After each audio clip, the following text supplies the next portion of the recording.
Bismillah, walhamdulillah, wassalatu wassalam ala rasulillahi wa ala alihi wa khillanihi amma ba'd. We give praise to Allah, we thank Him, we salute our beloved Prophet Muhammad sallallahu alayhi wasallam and his companions. Indeed, it's a great day meeting you, brothers and sisters, on this episode of Ramadan. Inshallah, on today's lesson, we shall be talking about Ramadan fasting, as-siyam. As we all know, it is among the tradition and the ways of worship in Islam to observe the month of Ramadan by fasting this special month.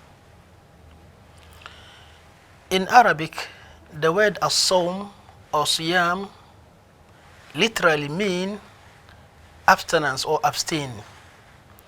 So Arab, they used to use this word to mean abstain or abstinence from something. As it was said in Surah Maryam, فَقُولِي إِنِّي نَذَرُتُ لِلرَّحْمَنِ صَوْمًا وَلَنْ أُكَلِّمَ الْيَوْمَ إِنسِيًّا. That you, Maryam, tell them that I have vowed to my Lord Allah subhanahu wa ta'ala, so today I won't speak or talk. Then she used the word فَقُولِ إِنِّي نَذَرْتُ لِلرَّحْمَنِ صَوْمًا, mean abstain or abstinence from talking. But in the context of Sharia or Islamic faith, when we say as-sawm, we mean to abstain from eating and drinking and intimacy by following particular rules governing that particular fasting, in the hope of getting reward from Allah subhanahu wa ta'ala. From the start of the dawn, you abstain from eating and drinking, intimacy, sexual affairs, all those intimacy, you abstain from them from the starting of the dawn or the beginning of the dawn till sunset. This is basically in Islam what we call fasting or siyam, or to observe the fast of Ramadan. Ramadan is obligatory to each and every Muslim. Once you are healthy, you are stronger, you can observe the fasting, you are not on a mission of traveling, you are on your own, you are okay health-wise, and you have a sounded mind, you have to observe this month of Ramadan. So when this month comes, every Muslim, once you are in a perfect condition, and to our ladies too, once you are not menstruating or you haven't you are not experiencing a flow of blood because of birth or any health related issue, you have to observe this day or this Ramadan. Allah subhanahu wa ta'ala, when He prescribed this Ramadan, He said to the Islamic community by saying, يا أيها الذين آمنوا كتب عليكم الصيام كما كتب على الذين من قبلكم لعلكم تتقون.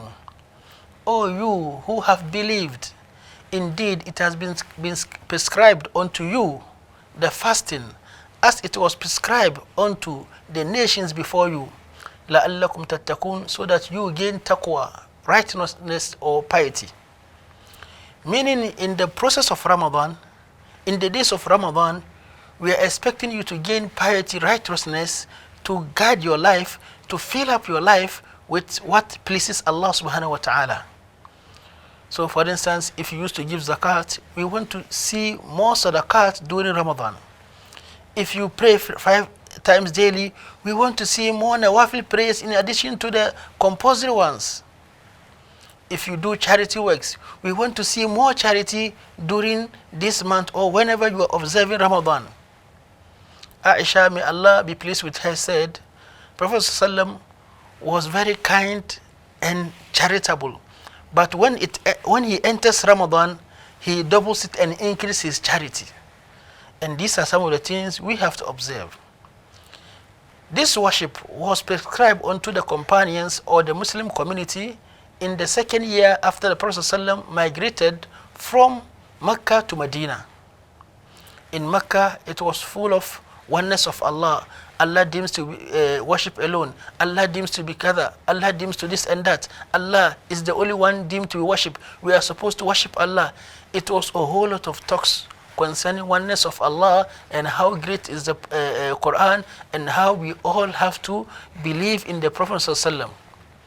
But when he traveled or migrated back to Medina, then some of those worship instructions started coming in, and amongst them was the month of Ramadan, and it was prescribed in the second year after he migrated to Medina.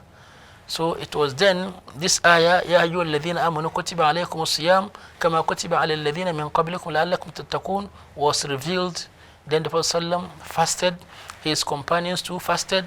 Until date, we've also inherited this fasting from them, which we are all observing, and we hope each and every single Muslim shouldn't joke with this blessed month. We should take advantage of this month. We should fast this month. We should increase our iman, our faith, our love to Allah, our love for Allah, our love for the Prophet, our love for the Quran in this very month, so that we will attain piety, inshallah.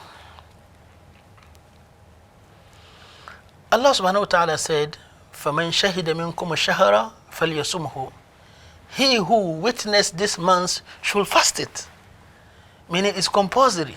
It's not like, oh, if you wish you can fast. No, this is not nafila. It's an obligatory worship to us. So once you witness this Ramadan, you need to fast it. And we also want to take this opportunity to remind our dear sisters and brothers who are still owing some previous fasting. Maybe last year you couldn't fast all of the days because you gave birth or because you have a health condition or so. You need to take advantage from now. We have some days left to start paying off those debts you've piled off. We need to pay them off. We need to fast them off before Ramadan starts. And we should also psych our minds. We should start arranging something, preparing ourselves towards Ramadan. If you know you have some health condition, ulcer, and a lot of health condition that may prevent you from fasting, you should start taking steps, visiting the doctors to get some medication, to get some prescription, so that at least you can also get the advantage of fasting this Ramadan. Because it's a month of blessing that we need to be blessed with the blessings of Ramadan. We don't need to sit down for these days to come and go without we benefiting from these days. Indeed, Ramadan has a whole lot of benefits in terms of health, in terms of social recognitions, in terms of social relations, in terms of humanity, in terms of worship, in terms of your closeness to Allah subhanahu wa ta'ala. So such a month, when it comes, we need no jokes to joke with this month. We need to push our strength. We need to push our best. We need to do our best in getting the blessing of Allah, in doing what pleases Allah subhanahu wa ta'ala. And inshallah, when you are through with this Ramadan, you yourself after Ramadan, you feel like as if Allah subhanahu wa ta'ala has given birth to you in a new shape or in a new formula, which pleases Allah subhanahu wa ta'ala. So you use this month of Ramadan as a month of training to guide yourself, to maintain yourself, to stop those bad doings, to stop all those un-Islamic activities that you've been indulging in, to prepare yourself for this month, so that after Ramadan you can maintain that same nature, you can maintain that same status. Brothers and sisters, in this episode we spoke about what is Ramadan, and we said in Arabic when we say as-siyam, we mean abstinence or abstain from something. And we also said in the concept of Islam, when we say Ramadan, to abstain from eating and drinking and intimacy or sexual affairs from the start of the dawn till the sunset. With this, we shall be bringing this episode to an end. We shall be going for a commercial break, and inshallah, when we return, we take it from there. Thank you. Wassalamu alaikum wa rahmatullahi wa barakatuh.